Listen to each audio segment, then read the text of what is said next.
Lucy crumpled into the chair and sobbed. Her father had been out of prison for over 2 months and had not tried to find her. She was in such shock that she hardly remembered what happened next. A kind lady asked a lot of questions. "We'll get your grandparents to come for you," she said. "Oh, no," Lucy objected. "No, don't let them know where I am. I have a train ticket. I can get home on the train. But now I'm sure it's too late to get the train tonight. Whatever shall I do?" "You may stay at my house tonight, Lucy, and I'll see that you get the train home tomorrow."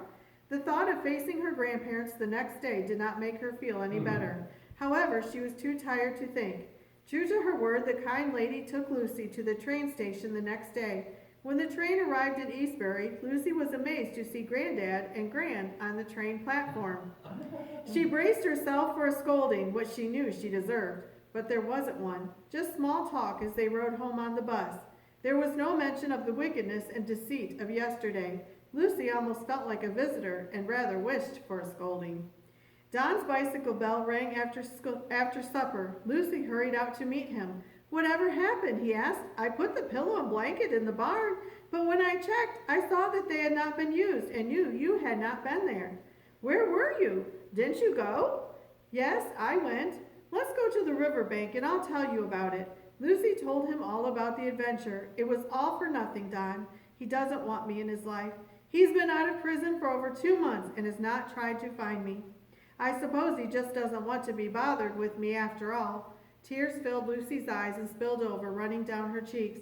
Don didn't know what to say. "Perhaps he's ill," he said, "or maybe he's trying to find a house for you to live in.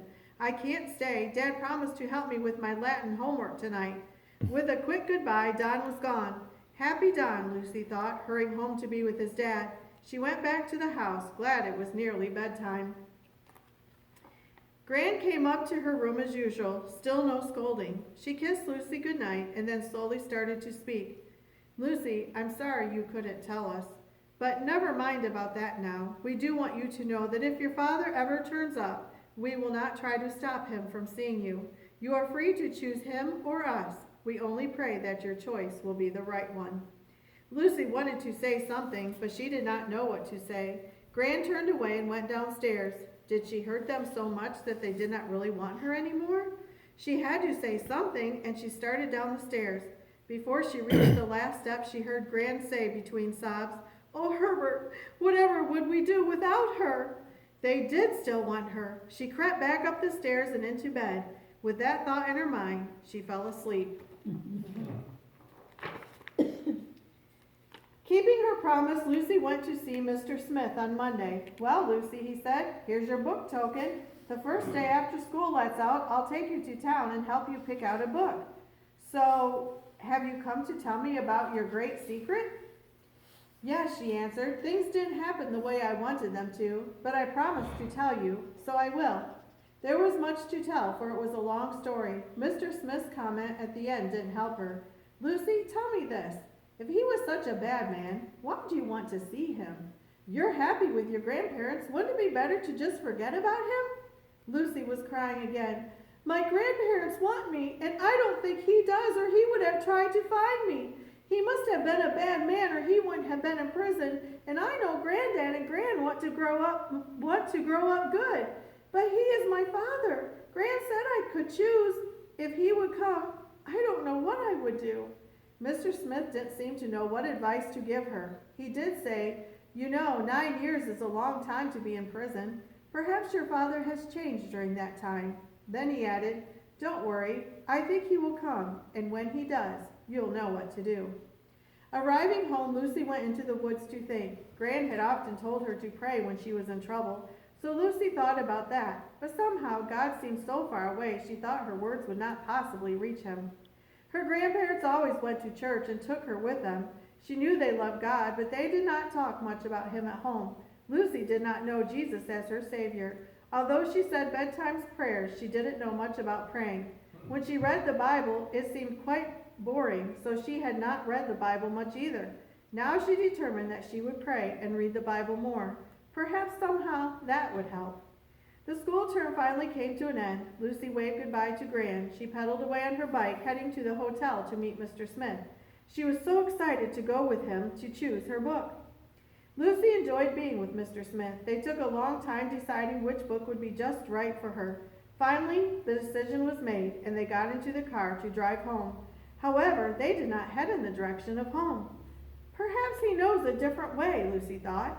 He was driving faster, and suddenly she knew they were not going home. Was she being kidnapped? Uh-oh. Mr. Smith, she shouted, fear filling her voice. Where are we going? I want to go home, and we're going the wrong way.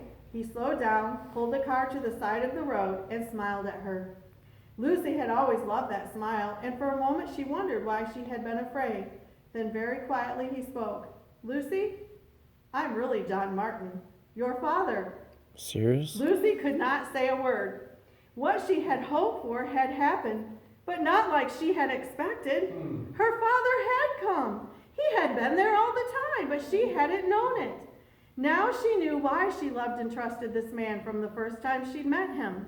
Lucy, will you come with me? I've written your grandparents, and Don's father took the letter to them after we left. I asked them if they'll let you come away with me for a few weeks. Will you do that?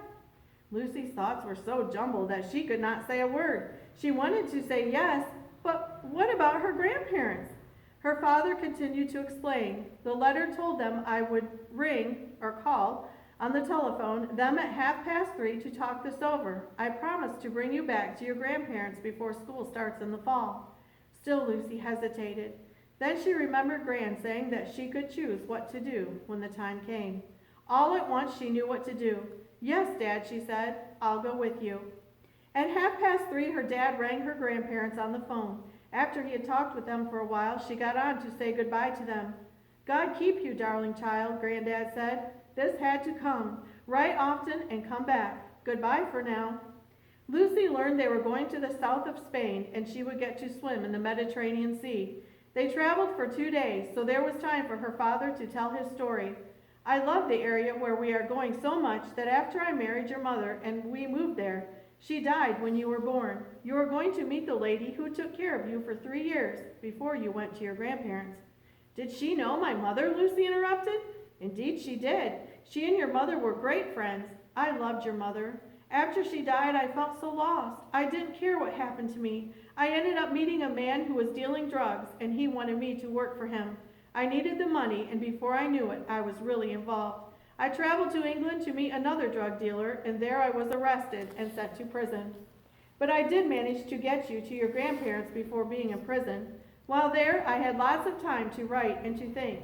I was sorry that I would miss watching you grow up. Lucy had been thinking as she listened to every word.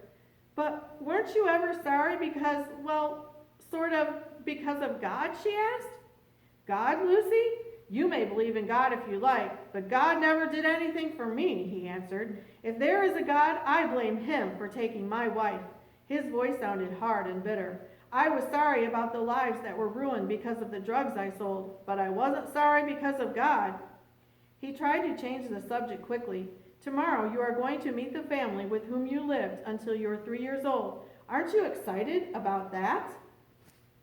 And that's where we'll end.